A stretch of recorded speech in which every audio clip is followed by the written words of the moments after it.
ಕರ್ತನ ನಾಮದಲ್ಲಿ ನಿಮ್ಮೆಲ್ಲರಿಗೂ ಶಲೋಮ್. ಈ ದಿನ ಯೇಸು ಮಾಡಿರುವಂತಹ ಅದ್ಭುತಗಳಲ್ಲಿ ಆಹಾರದಲ್ಲಿ ಮಾಡಿದ ಅದ್ಭುತ ಎಂಬುದನ್ನು ನಿಮ್ಮೊಂದಿಗೆ ಹಂಚಿಕೊಳ್ಳಲು ಬಯಸುತ್ತೇನೆ. ಮಾರ್ಕ ಸುವಾರ್ತೆ 6ನೇ ಅಧ್ಯಾಯ ವಚನ 30ರಿಂದ ಓದುತ್ತೇನೆ ಕೇಳಿ. ಇತ್ತಲಾಗಿ ಅಪೊಸ್ತಲರು ಆತನ ಬಳಿಗೆ ಕೂಡಿ ಬಂದು ತಾವು ಮಾಡಿದ್ದನ್ನು ಉಪದೇಶಿಸಿದ್ದನ್ನು ಎಲ್ಲಾ ಆತನಿಗೆ ತಿಳಿಸಿದರು. ಆಗ ಆತನು ಅವರಿಗೆ, ನೀವು ಮಾತ್ರ ವಿಂಗಡವಾಗಿ ಅಡವಿಗೆ ಬಂದು ಸ್ವಲ್ಪ ದಣಿವಾರಿಸಿಕೊಳ್ಳಿರಿ ಎಂದು ಹೇಳಿದನು. ಯಾಕೆಂದರೆ ಬಹಳ ಮಂದಿ ಬರುತ್ತಾ ಹೋಗುತ್ತಾ ಇದ್ದದ್ದರಿಂದ ಅವರಿಗೆ ಊಟ ಮಾಡುವುದಕ್ಕೂ ಅವಕಾಶ ಸಿಕ್ಕಲಿಲ್ಲ. ಆಗ ಅವರು ದೋಣಿಯಲ್ಲಿ ಹೊರಟು ವಿಂಗಡವಾಗಿ ಅಡವಿಗೆ ಹೋದರು. ಅವರು ಹೋಗುವುದನ್ನು ಬಹುಜನರು ಕಂಡು ಅವರ ಗುರುತನ್ನು ಹಿಡಿದು ಎಲ್ಲಾ ಊರುಗಳಿಂದ ಕಾಲುನಡಿಗೆಯಾಗಿ ಓಡಿ ಅವರಿಗಿಂತ ಮುಂಚೆ ಅಲ್ಲಿ ಸೇರಿದರು. ಆತನು ಹೊರಗೆ ಬಂದು ಬಹುಜನರ ಗುಂಪನ್ನು ಕಂಡು, ಇವರು ಕುರುಬನಿಲ್ಲದ ಕುರಿಗಳ ಹಾಗಿದ್ದಾರಲ್ಲ ಎಂದು ಕನಿಕರಪಟ್ಟು ಅವರಿಗೆ ಬಹಳ ಉಪದೇಶ ಮಾಡುತ್ತಾ ಇದ್ದನು. ಅಷ್ಟರಲ್ಲಿ ಬಹಳ ಹೊತ್ತಾದದ್ದರಿಂದ ಆತನ ಶಿಷ್ಯರು ಆತನ ಬಳಿಗೆ ಬಂದು, ಇದು ಅಡವಿ, ಈಗ ಹೊತ್ತು ಬಹಳವಾಯಿತು, ಈ ಜನರಿಗೆ ಅಪ್ಪಣೆ ಕೊಡು, ಇವರಿಗೆ ಕಳಿಸಿಕೊಟ್ರೆ ಪೀಡ ಹೊರಟು ಹೋಗುತ್ತದೆ ಎಂದು ಹೇಳ್ತಾರೆ. ಎಸ್ ಫ್ರೆಂಡ್ಸ್, ಯೇಸು ಮಾಡಿರುವಂತಹ ಎಷ್ಟು ಅದ್ಭುತಗಳು ಬೈಬಲಲ್ಲಿ ಲಿಖಿಸಲ್ಪಟ್ಟಿವೆ ಎಂದು ಒಮ್ಮೆ ಹೇಳುವೀರಾ? 33 ಅದ್ಭುತಗಳು ಪರಿಶುದ್ಧ ಸತ್ಯವೇದದ 4 ಸುವಾರ್ತೆಗಳಲ್ಲಿ ಲಿಖಿಸಲ್ಪಟ್ಟಿವೆ. ಅದರಲ್ಲಿ 17 ಶರೀರ ಸಂಬಂಧವಾದ ಸ್ವಸ್ಥತೆಯಾಗಿವೆ. ಅದರಲ್ಲಿ 9 ಪ್ರಕೃತಿ ಸಂಬಂಧವಾದಂತಹ ಅದ್ಭುತಗಳಾಗಿವೆ. ಆ 9ರಲ್ಲಿ ಆಹಾರಕ್ಕೆ ಸಂಬಂಧಪಟ್ಟಂತಹ ಅದ್ಭುತಗಳು 6, ಅಪವಿತ್ರಾತ್ಮನಿಂದ 4 ಜನರಿಗೆ ಬಿಡಿಸಿರುವಂತೆ ಲಿಖಿಸಲ್ಪಟ್ಟಿದೆ. ಬಹಳಷ್ಟು ಜನರು ಬಿಡುಗಡೆ ಹೊಂದಿದ್ದಾರೆ, ಆದರೆ ಲಿಖಿಸಲ್ಪಟ್ಟಿರೋ ಅದ್ಭುತ 4. 3 ಸತ್ತವರನ್ನು ಸಹ ಯೇಸು ತಿರುಗಿ ಎಬ್ಬಿಸುತ್ತಾರೆ. ಎಲ್ಲ ಒಟ್ಟಿಗೆ ಸೇರಿಸಿದರೆ 33 ಆ ಲಿಖಿಸಲ್ಪಟ್ಟಿರುವಂತಹ ಅದ್ಭುತಗಳ ಕುರಿತಾಗಿ 4 ಸುವಾರ್ತೆಗಳಲ್ಲಿ ಆಯಾ ಸಂದರ್ಭದಲ್ಲಿ ಬರೆಯಲಾಗಿವೆ. ಆದರೆ ಈ ದಿನ ನಾವು ಧ್ಯಾನ ಮಾಡಲಿಕ್ಕಿರುವಂತಹ 5 ರೊಟ್ಟಿ 2 ಮೀನುಗಳ ಕುರಿತಾದ ಈ ಅದ್ಭುತದ ಕುರಿತಾಗಿ ಆ ಕಡೆ ಮತ್ತಾಯನ ಸುವಾರ್ತೆ, ಮಾರ್ಕನ ಸುವಾರ್ತೆ, ಲೂಕನ ಸುವಾರ್ತೆ, ಯೋಹಾನನ ಸುವಾರ್ತೆ, ಈ 4 ಜನ ಕೂಡ ಈ ಅದ್ಭುತದ ಕುರಿತಾಗಿ ತಮ್ಮ ಸುವಾರ್ತೆಯಲ್ಲಿ ಬರೆದಿದ್ದಾರೆ. ಈ ಒಂದೇ ಒಂದು ಅದ್ಭುತ ಕುರಿತಾಗಿ 4 ಸುವಾರ್ತೆಗಳಲ್ಲಿಯೂ ಕೂಡ ನಾವು ನೋಡ್ತೇವೆ. ಈ ಸಮಯದಲ್ಲಿ ಅದ್ಭುತ ನಡೆದಿರುವಂತಹ ಸ್ಥಳ, ಅದ್ಭುತ ನಡೆದಿರುವಂತಹ ಸಮಯ, ಅದ್ಭುತ ನಡೆದಿರುವಂತಹ ಸಮಾಜ ಎಂಬ ಈ 3 ವಿಷಯ ನಿಮ್ಮೊಂದಿಗೆ ಹಂಚಿಕೊಳ್ಳಬೇಕು ಎಂದು ಆಶಿಸುತ್ತಿದ್ದೇನೆ. ಮೊದಲನೇದಾಗಿ, ಯೇಸು ಕ್ರಿಸ್ತನು 5 ರೊಟ್ಟಿಗಳನ್ನು 2 ಮೀನುಗಳನ್ನು ಅನೇಕ ಸಾವಿರಾರು ಜನರಿಗೆ ಹಂಚಿಕೊಡುತ್ತಾರೆ, ಮಹಾ ಅದ್ಭುತ ಮಾಡುತ್ತಾರೆ. ಆದರೆ ಈ ಅದ್ಭುತ ಎಲ್ಲಿ ನಡೆದಿತು ಎಂಬುದನ್ನು ತಿಳ್ಕೊಂಡ್ರೆ ಚೆನ್ನಾಗಿರುತ್ತೆ. ಲೂಕನ ಸುವಾರ್ತೆ 9ನೇ ಅಧ್ಯಾಯದಲ್ಲಿ ಈ ಅದ್ಭುತ ಎಲ್ಲಿ ನಡೆದಿತ್ತು ಎಂದು ಲಿಖಿಸಲ್ಪಟ್ಟಿದೆ. ನೋಡೋಣ ಬನ್ನಿರಿ. ಲೂಕನ ಸುವಾರ್ತೆ 9ನೇ ಅಧ್ಯಾಯ 10ನೇ ವಚನ ಮತ್ತು 11ನೇ ವಚನ. ಅಪೊಸ್ತಲರು ಹಿಂತಿರುಗಿ ಬಂದು ತಾವು ಮಾಡಿದ್ದನ್ನೆಲ್ಲ ಯೇಸುವಿಗೆ ವಿವರವಾಗಿ ಹೇಳಲು ಆತನು ಅವರನ್ನು ಕರೆದುಕೊಂಡು ಬೆತ್ಸಾಯಿದಾ ಎಂಬ ಊರಿಗೆ ವಿಂಗಡವಾಗಿ ಹೋದನು. ಆದರೆ ಜನರ ಗುಂಪು ಇದನ್ನು ತಿಳಿದು ಆತನ ಹಿಂದೆ ಹೋಗಲು ಆತನು ಅವರನ್ನು ಪ್ರೀತಿಯಿಂದ ಸ್ವೀಕರಿಸಿ ದೇವರ ರಾಜ್ಯದ ವಿಷಯವಾಗಿ ಅವರ ಸಂಗಡ ಮಾತಾಡಿ ಕ್ಷೇಮ ಬೇಕಾದವರಿಗೆ ವಾಸಿ ಮಾಡಿದನು. ಈಗ ಈ ಸಂಘಟನೆಯನ್ನು ಒಂದು ಕಥೆಯ ರೂಪದಲ್ಲಿ ಹೇಳ್ತೇನೆ, ಜಾಗರೂಕತೆಯಿಂದ ಕೇಳ್ರಿ. ಯೇಸು ಬೆತ್ಲೆಹೇಮಿನಲ್ಲಿ ಜನಿಸುತ್ತಾರೆ, ನಜರೇತಿನಲ್ಲಿ ಬೆಳೆಯುತ್ತಾರೆ. ಕಪೆರ್ನೌಮ್ ಎನ್ನುವಂತಹ ಒಂದು ಪಟ್ಟಣದಲ್ಲಿ ತನ್ನ ಸೇವೆಯನ್ನು ಮಾಡಲು ಸೇವೆಗೆ ಕೇಂದ್ರವಾಗಿ ಆ ಪಟ್ಟಣವನ್ನು ಆರಿಸಿಕೊಂಡು ಬಹಳ ದೊಡ್ಡ ಪ್ರಮಾಣದ ಸೇವೆಯನ್ನು ಆಯಾ ಪ್ರಾಂತದಲ್ಲಿ ಮಾಡುತ್ತಾ ಹೋಗುತ್ತಾರೆ. ಗಲಿಲಾಯ ಸಮುದ್ರ ತೀರದಲ್ಲಿ ಕಪೆರ್ನೌಮ್ ಎಂಬ ಒಂದು ಪಟ್ಟಣವಿದೆ. ಅಲ್ಲಿ ಪೇತ್ರನ ಕುಟುಂಬವು ನಿವಾಸಿಸುತ್ತಾಯಿತು.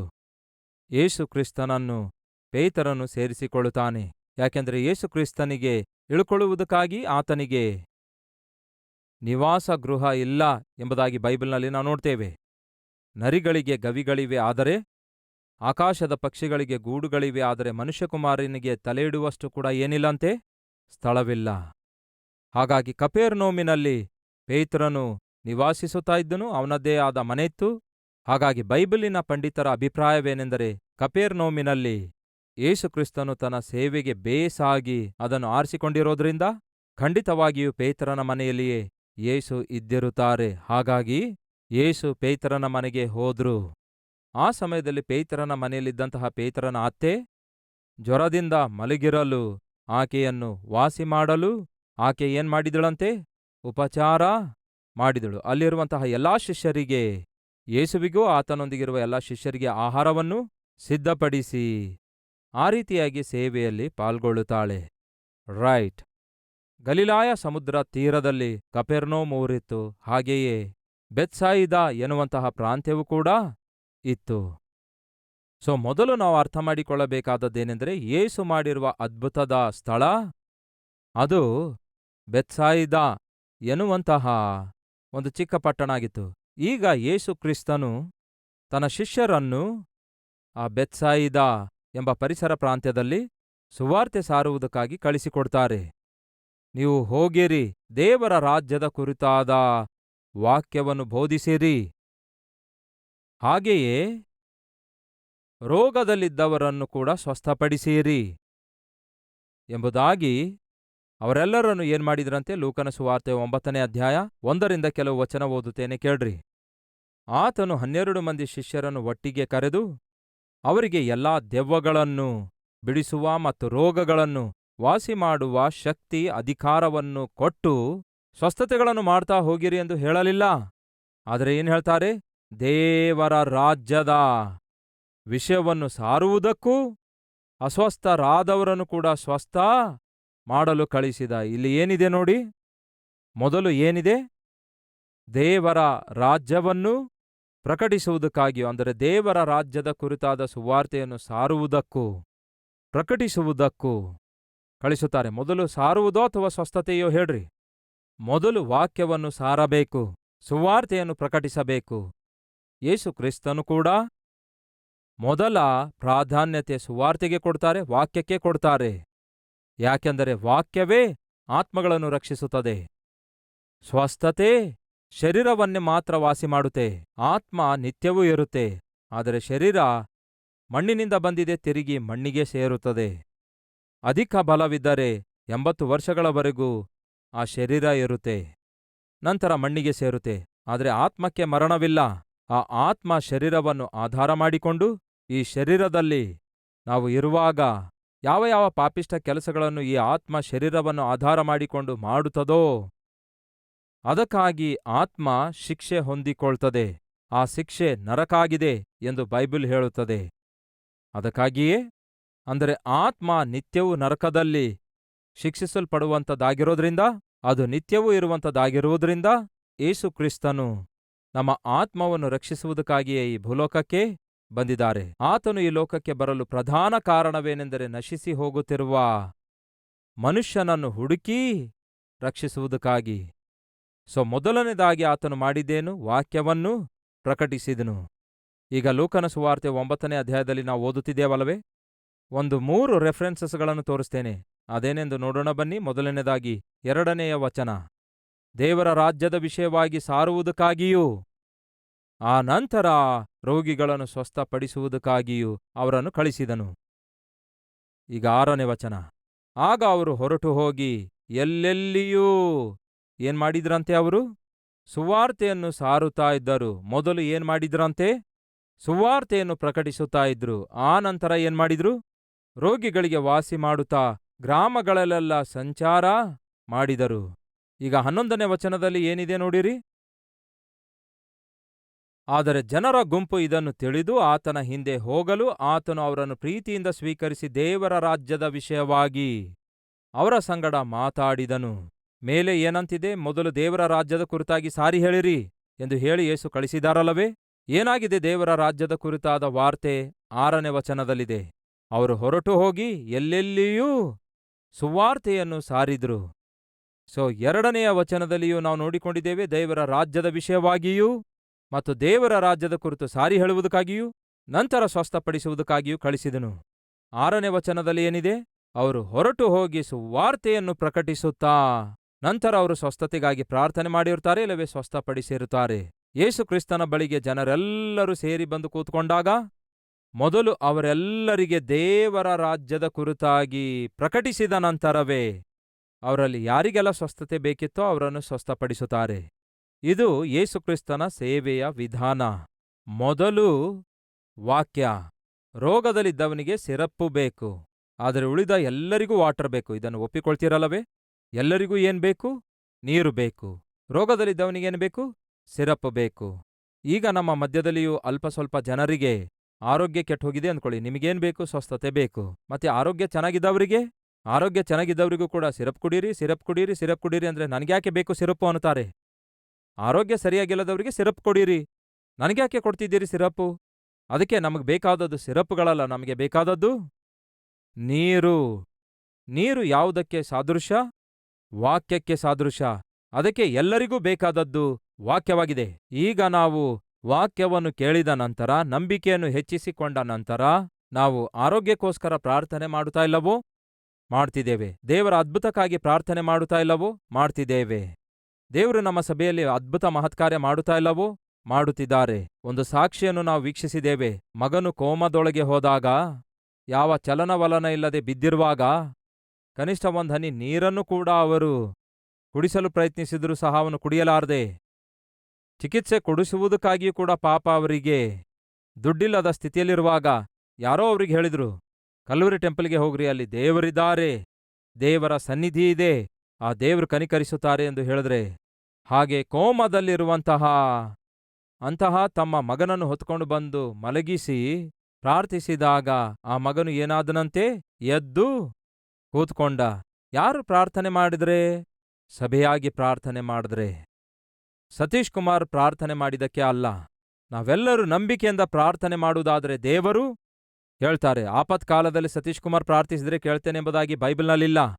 ಆಪತ್ಕಾಲದಲ್ಲಿ ನೀವು ನನಗೆ ಮೊರೆಯಿಡಿರಿ, ಆಗ ಸದುತ್ತರ ದಯಪಾಲಿಸುವೆನು ಎಂದು ದೇವರು ಹೇಳಿದ್ದಾರೆ. ಒಬ್ಬ ಒಳ್ಳೆ ತಂದೆ ಮಕ್ಕಳಿಗೆ ಮೀನು ಹಿಡಿದು ಕೊಡುವುದಿಲ್ಲ, ಆದರೆ ಒಳ್ಳೆ ತಂದೆ ಮಕ್ಕಳಿಗೆ ಮೀನು ಹೇಗೆ ಹಿಡಿಯಬೇಕೆಂದು ಕಲಿಸಿಕೊಡುತ್ತಾನೆ.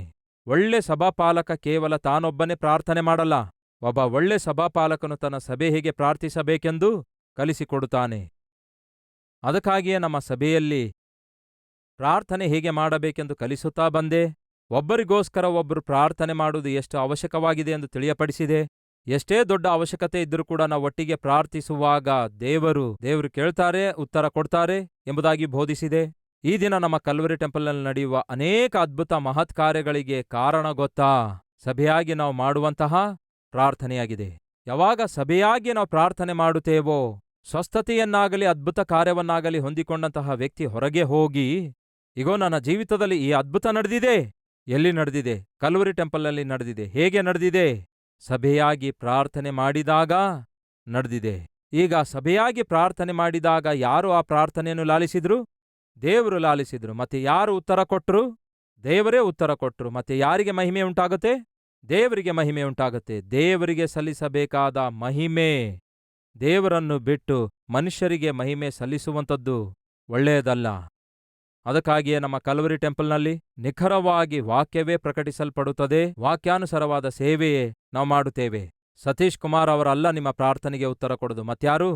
ನೀವು ಯಾವಾತನಿಗೆ ಪ್ರಾರ್ಥನೆ ಮಾಡ್ತಿದ್ದೀರೋ ಆತನೊಬ್ಬನೇ ನಿಮಗೆ ಉತ್ತರಗಳನ್ನು ಕೊಡ್ತಿದ್ದಾನೆ ಎಂಬ ಈ ವಾಸ್ತವ ಮರೆಯಬೇಡಿರಿ. ಯಾರೇ ಆಗಲಿ ಪ್ರಾರ್ಥನೆ ಮಾಡಿದ್ರೂ ಸಹ ದೇವರು ಹೇಳ್ತಾರೆ. ಹನ್ನ ಪ್ರಾರ್ಥನೆ ಮಾಡಿದಾಗ ದೇವರು ಕೇಳಿದರೋ ಇಲ್ಲವೋ? ಕೇಳಿದ್ರು.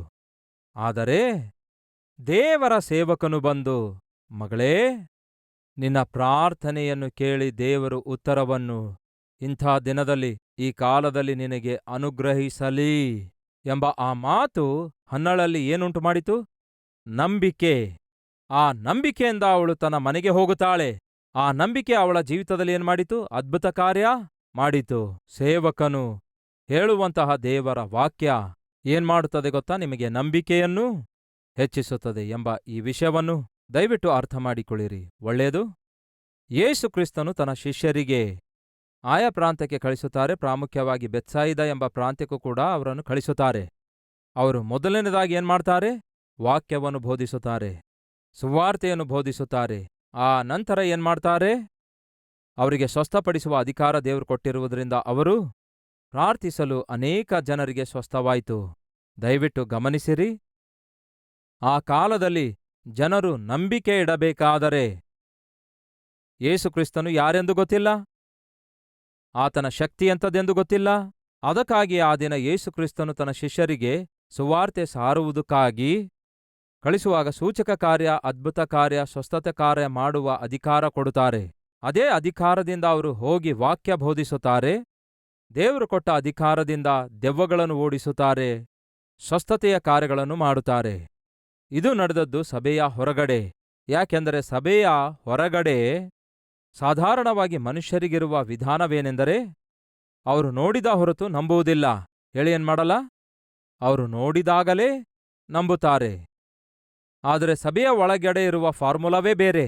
ನಾವು ನಂಬುವಾಗಲೇ, ಮುಂದೆ ಏನು, ನಾವು ನಂಬುವಾಗಲೇ ಅದನ್ನು ನೋಡ್ತೇವೆ. ನಾವು ನಂಬುವಾಗಲೇ ದೇವರ ಅದ್ಭುತವನ್ನು ನೋಡುತ್ತೇವೆ. ಆದರೆ ಸಭೆಯ ಹೊರಗಡೆ ಅನ್ಯರು, ದೇವರನ್ನು ಅರಿಯದೇ ಇರುವವರು, ಅವರು ಏನು ಹೇಳ್ತಾರೆ ಗೊತ್ತಾ? ಏನ್ ಸಾರ್, ನಿಮ್ಮ ದೇವರು ದೊಡ್ಡ ದೇವರು ಅನ್ನುತ್ತಾ ಇದ್ದೀರಿ, ಆತನು ಎಷ್ಟು ದೊಡ್ಡ ದೇವರಾಗಿದ್ದಾರೆಂದು ಯಾವುದಾದ್ರೂ ಒಂದು ಅದ್ಭುತ ಮಾಡಿದ್ರೆ ನಾವು ಆ ಅದ್ಭುತವನ್ನು ನೋಡಿ ನಂಬುತ್ತೇವೆ ಎಂದು ಹೇಳ್ತಾರೆ. ಕಾರಣವೇನೆಂದರೆ ಅವರ ಫಾರ್ಮುಲಾ ಏನೆಂದರೆ ನಾವು ನೋಡಿದ್ರೆ ಮಾತ್ರ ನಂಬುತ್ತೇವೆ. ಅದಕ್ಕಾಗಿಯೇ ದೇವರು ಮಾಡಿದ್ದೇನು ಗೊತ್ತಾ? ಸುವಾರ್ತಿಕರನ್ನು ಆರಿಸಿಕೊಂಡಾಗ, ಸುವಾರ್ತೆಗಾಗಿ ಒಂದು ಪಟ್ಟಣಕ್ಕೆ ಹೋಗುವಾಗ, ಒಂದು ಹೊಸ ಪ್ರಾಂತ್ಯಕ್ಕೆ ಹೋದಾಗ, ಯೇಸು ಯಾರು ಎಂದು ಗೊತ್ತಿಲ್ಲದ ಒಂದು ಪ್ರಾಂತ್ಯಕ್ಕೆ ಹೋಗಿ ಯೇಸು ಕ್ರಿಸ್ತನ ಕುರಿತಾಗಿ ಅವರು ಮಾತಾಡುತ್ತಿರುವಾಗ ನೀವು ಸಾರಿ ಹೇಳುತ್ತಿರುವಂತಹ ಯೇಸು ಕ್ರಿಸ್ತನನ್ನು ನಾವು ನಂಬಬೇಕಾದರೆ ಆತನು ಶಕ್ತಿಯುಳ್ಳ ದೇವರೆಂದು, ಆತನು ಸರ್ವಶಕ್ತನಾದ ದೇವರೆಂದು, ಆತನು ದೇವಾದಿ ದೇವನೆಂದು ನಮಗೆ ಹೇಗೆ ಗೊತ್ತಾಗುತ್ತೆ? ಈಗೋ ಅನಾರೋಗ್ಯದಿಂದ ಬಾಧೆಪಡುತ್ತಿರುವ ಈ ಸ್ತ್ರೀ, ಅನಾರೋಗ್ಯದಿಂದ ಬಾಧೆಪಡುತ್ತಿರುವ ಈ ಸಹೋದರ ಇಲ್ಲಿದ್ದಾರೆ. ನಿಮ್ಮ ದೇವರು ನಿಜವಾಗ್ಲೂ ಶಕ್ತಿಯುಳ್ಳವರಾಗಿದ್ರೆ ನೀವು ಪ್ರಾರ್ಥನೆ ಮಾಡಿದಾಗ ಆ ಪ್ರಾರ್ಥನೆ ಕೇಳಿ ದೇವರು ಮುಟ್ಟಿ ವಾಸಿ ಮಾಡಿದ್ರೆ ನಾವು ನಂಬುತ್ತೇವೆ ಎಂಬುದಾಗಿ ಅವರು ಸಾಧಾರಣವಾಗಿ ಹೇಳ್ತಾರೆ. ಸೊ ಅನ್ಯರನ್ನೂ ಇಲ್ಲವೇ ಕ್ರಿಸ್ತನ ಕುರಿತಾಗಲಿ, ಕ್ರಿಸ್ತನ ಪ್ರೀತಿಯ ಕುರಿತಾಗಲಿ ಕೇಳದೇ ಇರುವಂತಹ, ಅರಿಯದೇ ಇರುವಂತಹ ಜನರು ನೋಡಿದ್ರೆ ಮಾತ್ರ ನಂಬುತ್ತಾರೆ. ಆದುದರಿಂದ ಯೇಸು ಕ್ರಿಸ್ತನು ಸುವಾರ್ತೆ ಸಾರುವಂತಹ ಸುವಾರ್ತಿಕರಿಗೆ ಸ್ವಸ್ಥಪಡಿಸುವ ವರ ಕೊಟ್ಟಿದ್ದಾರೆ. ಅಂತಹ ಸ್ವಸ್ಥಪಡಿಸುವ ವರದಿಂದ ಅವರು ಯೇಸು ಕ್ರಿಸ್ತನು ಸ್ವಸ್ಥಪಡಿಸುವ ದೇವರಾಗಿದ್ದಾರೆಂದು ಸಾರಿ ಅದರಿಂದ ಜನರು ಸುವಾರ್ತೆಗೆ ಆಕರ್ಷಿತರಾಗುತ್ತಾರೆಂದು ಕೊಡುತ್ತಾರೆ. ಆದರೆ ಯಾವತ್ತೂ ದಯವಿಟ್ಟು ಮರೆಯಬೇಡಿರಿ, ಒಬ್ಬ ನಿಜವಾದ ಸೇವಕನು ಖಂಡಿತವಾಗಿ ಸುವಾರ್ತೆಯನ್ನು ಪ್ರಕಟಿಸುತ್ತಾನೆ, ವಾಕ್ಯವನ್ನು ಪ್ರಕಟಿಸುತ್ತಾನೆ. ಆ ವಾಕ್ಯವೇ, ಆ ಸುವಾರ್ತೆಯೇ ಅವರನ್ನು ರಕ್ಷಣೆಯೊಳಗೆ ನಡೆಸುತ್ತದೆ. ಫಿಲಿಪ್ಪನು ಎನ್ನುವಂತಹ ಸುವಾರ್ತಿಕನು ಸಮಾರ್ಯ ಪಟ್ಟಣಕ್ಕೆ ಹೋದಾಗ ಅವನ ಮುಖಾಂತರ ದೇವರು ಏನ್ಮಾಡಿದ್ರಂತೆ? ಸೂಚಕ ಕಾರ್ಯಗಳನ್ನು, ಅದ್ಭುತಗಳನ್ನು ಮಾಡಿದ್ರಂತೆ. ದಯವಿಟ್ಟು ಮತ್ತೊಮ್ಮೆ ಹೇಳ್ತೇನೆ ಕೇಳ್ರಿ. ಸುವಾರ್ತಿಕನು ಅಂದರೆ ಸಭೆಯ ಹೊರಗಡೆ ಸುವಾರ್ತೆ ಸಾರುವವನಾಗಿದ್ದಾನೆ. ಅಂದರೆ ಯೇಸುವನ್ನು ಅರಿಯದೇ ಇರುವಂಥವರ ಮಧ್ಯದಲ್ಲಿ ಸೂಚಕ ಕ್ರಿಯೆಗಳನ್ನು ಮಾಡುವುದಕ್ಕಾಗಿ, ದೆವ್ವಗಳನ್ನು ಬಿಡಿಸುವುದಕ್ಕಾಗಿ, ಸುವಾರ್ತೆ ಸೇವೆ ಮಾಡುವುದಕ್ಕಾಗಿ ಆ ಶಕ್ತಿಯನ್ನು ಕೊಟ್ಟಿದ್ದಾರೆ.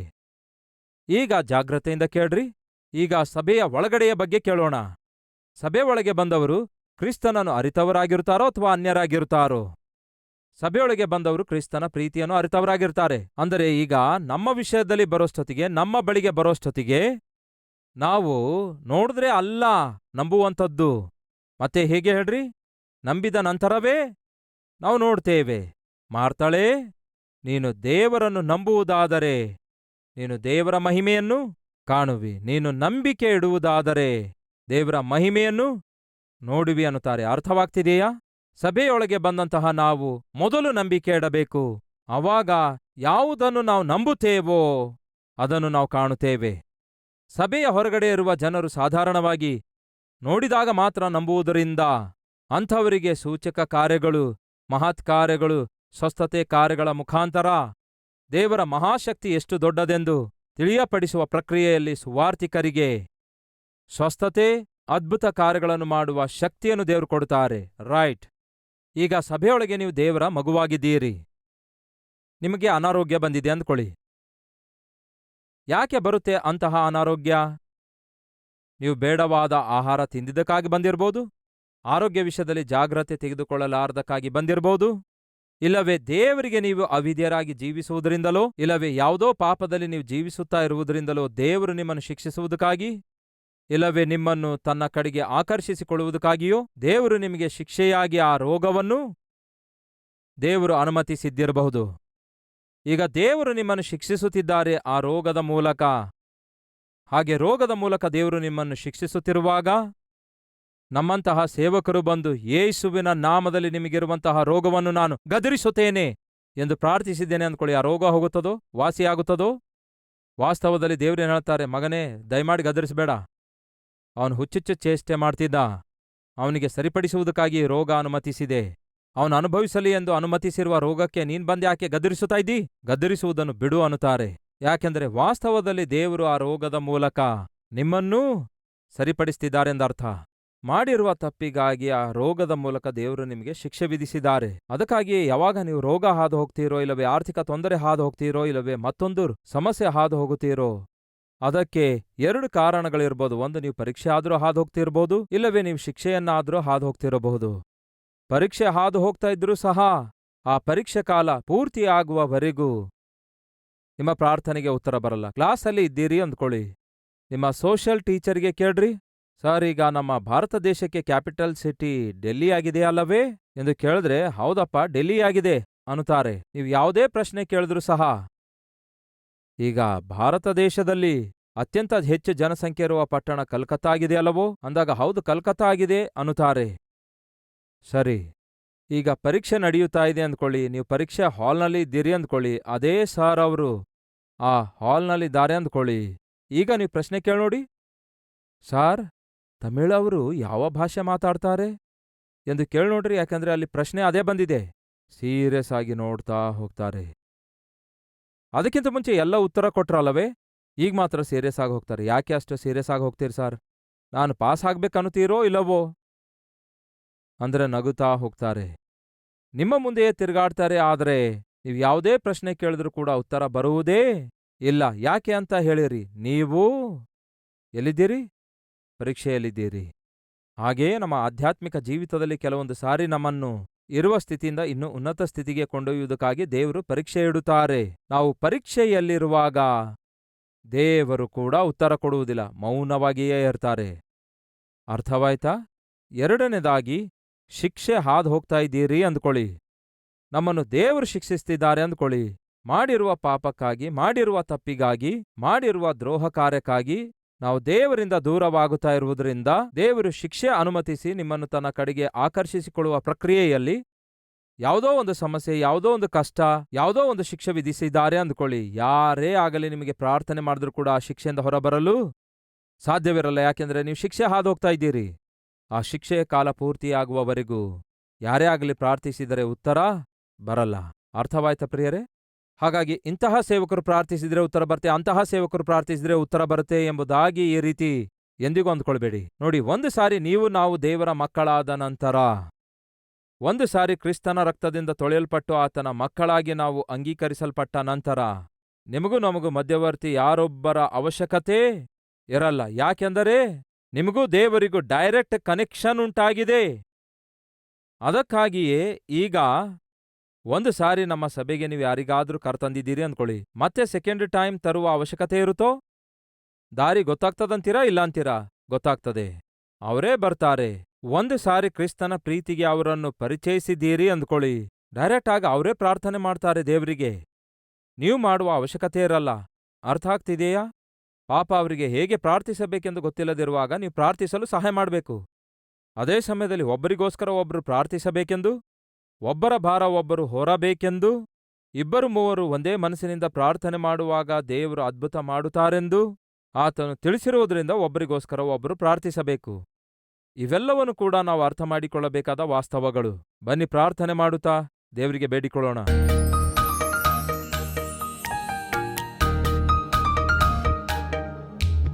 ದೇವರೇ, ಈ ದಿನ ನಮಗೆ ಬೇಕಾದದ್ದು ನಿಮ್ಮ ಆಶೀರ್ವಾದ. ದೇವರೇ, ನಾವು ನಿಮ್ಮ ಕೈಗೆ ಸೇರುವಾಗಲೇ ನಾವು ಆಶೀರ್ವದಿಸಲ್ಪಡುತ್ತೇವೆ. ಅದಕ್ಕಾಗಿಯೇ ನಾವು ಇದ್ದ ಸ್ಥಿತಿಯಲ್ಲಿಯೇ ನಮ್ಮ ಜೀವಿತವನ್ನು, ನಮ್ಮ ಕುಟುಂಬವನ್ನು, ನಮ್ಮ ಮಕ್ಕಳನ್ನು ನಿಮ್ಮ ಕೈಗೆ ಒಪ್ಪಿಸಿಕೊಡ್ತೇವೆ. ನಮ್ಮ ಉದ್ಯೋಗವನ್ನು, ನಮ್ಮ ವ್ಯಾಪಾರವನ್ನು, ನಮ್ಮ ವ್ಯವಸಾಯವನ್ನು, ನಮ್ಮ ವೃತ್ತಿಯನ್ನು ನಿಮ್ಮ ಕೈಗೆ ಒಪ್ಪಿಸಿಕೊಡ್ತೇವೆ. ನಮ್ಮ ಸೇವೆಯನ್ನು, ಸಭೆಯನ್ನು, ಸಭೆಯ ಸೇವೆಯನ್ನು, ಸೇವಕರನ್ನು, ಸಭೆಯ ಸ್ಥಳಗಳನ್ನು, ಸಭೆಗಳನ್ನು ನಿಮ್ಮ ಕೈಗೆ ಒಪ್ಪಿಸುತ್ತೇವೆ.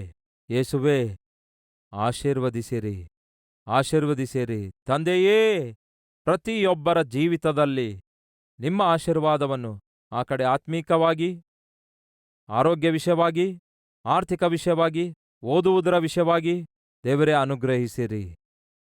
ವಿವಾಹ ವಿಷಯದಲ್ಲಿ, ಮಕ್ಕಳಾಗುವ ವಿಷಯದಲ್ಲಿ, ಉದ್ಯೋಗದ ವಿಷಯದಲ್ಲಿ ನಿಮ್ಮ ಆಶೀರ್ವಾದವನ್ನು ತೋರ್ಪಡಿಸಿರಿ. ಯೇಸುವೇ, ಯಾವ ಯಾವ ವಿಷಯಗಳಲ್ಲಿ ನಿಮ್ಮ ಆಶೀರ್ವಾದವು ನಮ್ಮ ಜೀವಿತದಲ್ಲಿ ಅವಶ್ಯಕವಾಗಿದೆಯೋ ಅಲ್ಲಿ ಆಶೀರ್ವಾದ ದಯಪಾಲಿಸಿರಿ. ನಮ್ಮ ಪ್ರಾರ್ಥನೆ ಲಾಲಿಸಿದ್ದಕ್ಕಾಗಿ, ಬೇಡಿದವುಗಳಿಗಿಂತಲೂ ಊಹಿಸಿದವುಗಳಿಗಿಂತಲೂ ಅತ್ಯಧಿಕವಾದಂತಹ ಉತ್ತರವನ್ನು ಅನುಗ್ರಹಿಸುತ್ತಿರುವುದಕ್ಕಾಗಿ ನಿಮಗೇ ಮಹಿಮೆ, ನಿಮಗೇ ಘನತೆ, ನಿಮಗೆ ಪ್ರಭಾವಗಳನ್ನು ಸಲ್ಲಿಸುತ್ತಾ ಯೇಸುವಿನ ನಾಮದಲ್ಲಿ ಬೇಡಿ ಹೊಂದಿದ್ದೇವೆ ತಂದೆಯೇ, ಆಮೇನ್.